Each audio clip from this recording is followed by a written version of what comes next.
Magandang umaga sa inyong lahat. Gumising na naman kami ng umaga ni Dong kasi magsisimba kami ni Dong. Monday yan, maaga kaming gumising, mga 6:30 yan kasi magsisimba kami ni Dong. Magbabawas kami ng kasalanan ni Dong kaya pupunta kami ng simbahan. Medyo matagal-tagal na din hindi kami nakapagsimba. Pero nagdadasal naman lagi araw-araw. Kailangan talaga nating magdasal araw-araw kasi nga, 'di ba, kailangan pagdasal ng mga mahal sa buhay. Ang layo namin sa kanila. Ito na nga, inaayos ko pa nga yung buhok ko dyan kasi hindi ko na naman yan niliguan. Kasi pag di off din ng buhok ko para maligo. Hindi pa nga kami dyan nakapagkape, pero unahin muna natin yung pagsisimba. Mamaya na lang kami magkape after naming magsimba. Nagkaligaw-ligaw pa nga dyan yung driver ko. Halata talagang hindi nagsisimba lagi. Naligaw-ligaw kami. Medyo malapit lang naman yung simbahan sa bahay namin. Pero paglalakarin natin siya, medyo malayo. Pwede ding mag-metro papunta doon. Pero nagsasakyan na kami kasi may pupuntahan kami after magsimba. After nga ng pagkaligaw-ligaw, nakarating din sa wakas. Alas 7 na yang ng umaga. Nagbayad pa din si Dong ng parking that time. Pero yung parking kasi magsisimula yon ng mga 8 ng umaga. Pero siya, nagbayad talaga siya. Mahal pa naman yung parking dyan. Ngayon,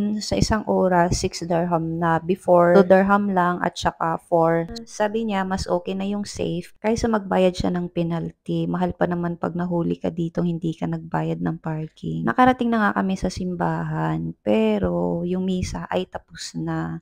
Nagdasal na lang ako at nagtirik na lang ako ng kandila dyan. Kasi yung timing pala ng misa dyan, nagsisimula ng 6 hanggang 6:45. So ito na nga, umuwi na kami. Nasayang yung parking ni Dong kasi 30 minutes lang kami nasa loob. At niyaya ko na nga si Dong na pupunta ng fish market kasi gusto kong kumain ng isda na may sabaw. Last pala namin punta dito nung birthday ni Jana. Pumunta kami dito sa Paluto. Nagbili kami ng isda. Kami mismo ang bumili ng isda tapos pinaluto namin sa isang restaurant. Yung pangalan mismo ng restaurant na yun ay Paluto. So maganda siyang experience kasi kami mismo ang mamimili ng isda nun. So andito na nga kami sa palengke ng Dubai, o di ba ang social, parang mall lang siya. Pero hindi muna kami pumasok sa loob kasi ang ganda ng panahon at saka ang ganda ng view sa labas. Ito palang gilid dito kami nagpaluto before, o di ba, parang mall pero palengke lang yan siya. Ang social, di ba? Pag winter dito, sobrang daming tao, lalo na pag gabi. At saka syempre, hindi pwedeng wala akong picture dyan, kaya nagpa-picture na din ako kay Dong. At after nga yan, pumasok na kami sa loob kasi kailangan ko nang mamalingki. Gutom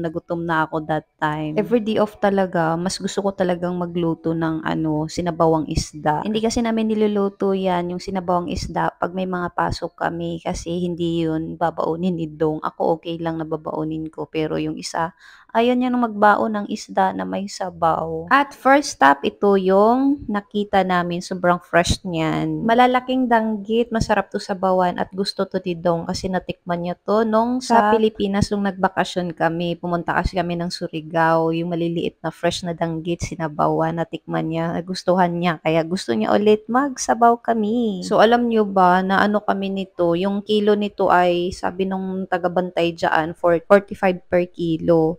Yun pala ay 15 per kilo lang nung nagtanong kami sa ibang nagtinda na isda. Kasi ganito meron din silang danggit. Buti na lang half kilo lang yung binili namin, 25. Kaya pala dinagdagan niya ng dalawa yata yun kasi alam niya na mahal yung paninda niya compared doon sa iba. At tinawagan ko nga din si Marimar kasi alam ko gusto din niya ng isda. Hindi kasi sila sumama kasi may pinuntahan sila. Nagpabili siya ng tulingan kasi daw niya gagataan, ipapaksiw. At saka nadali din kami sa maliliit na isda na yan, 5 dirham per kilo lang. Pero, yung nakita namin fresh siya, pero yung binigay sa amin, mga lanta-lanta na durog na yung iba, dapat pala kami ang kumukuha ng isda. First time namin namili dyan na kami lang, pero sa next time naming bili dyan, kami na mismo ang kukuha ng isda, hindi na sila. Kasi ang ibibigay nila ay mga durog na, mga hindi na maganda. At ito talaga yung tunay na fresh, o diba? Lumalangoy pa yung mga tilapia sa loob. At pagkatapos nga naming namili ng isda, dito naman kami sa mga gulayan. Hindi na pala namin pinalinis yung isda. Ako na lang ang maglilinis sa bahay, di off ko naman.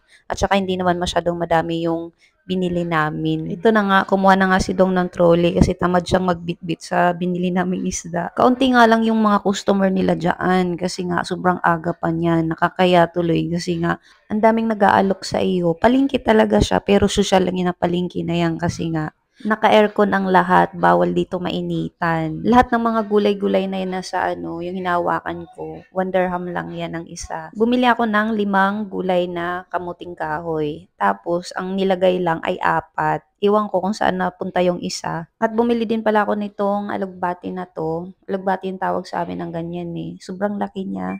Ang sarap kasi niyan sa sabaw. Dito din pala pag bumili ka sa gulayan, kailangan mo munang magtanong-tanong kung magkano yung kilo nila. Kasi iba't iba din sila ng kilo dyan. Like kamatis, nung nagtanong ako, yung isa 20 per kilo. Yung sa kabila naman, 5 dirham lang. O diba, sobrang laki ng diferensya. Pero mas maganda talaga dito mamili compare sa groceryhan. Kasi nga makakapamili ka ng mga fresh na gulay at saka ang daming option. Yun nga lang, kailangan mong magtanong-tanong kung magkano yung mga presyo nila. Kasi iba-iba pala sila ng presyo dyan. At saka dito, kailangan mong tumawad ng tumawad. Kagaya ng sa isda, kailangan mong tumawad. Tsaka alisan mo, tapos habulin ka nila, tapos bababaan na yung presyo. O di ba hindi lang sa Pilipinas ang may ganyan, dito din sa Dubai. Pero masosyal dito kasi ang linis. Ito na nga, uuwi na nga kami niyan. Sobrang excited ko nang magluto ng isdang sabaw kasi nga hindi yan nagluluto si Dong ng ganyan. Siya kasi usually ang nagluluto kasi lagi siyang maagang nakakauwi galing sa trabaho. So ako naman makakaluto lang ako minsan pag pagod na pagod siya, ako na magluluto nun. Tapos yung niluluto kasi ng isa, puro karne, hindi siya masyadong sa gulay at isda. Hindi talaga kami magkakasundo sa pagkain. Pero pag nagluto na ako ng isda, kakainin na niya yun. Basta hindi lang sabaw na babaunin. Gusto ko pa nga bumili dyan ng seafoods, pero sabi ng isa, tama na yan kasi yun lang naman ay kakainin natin today.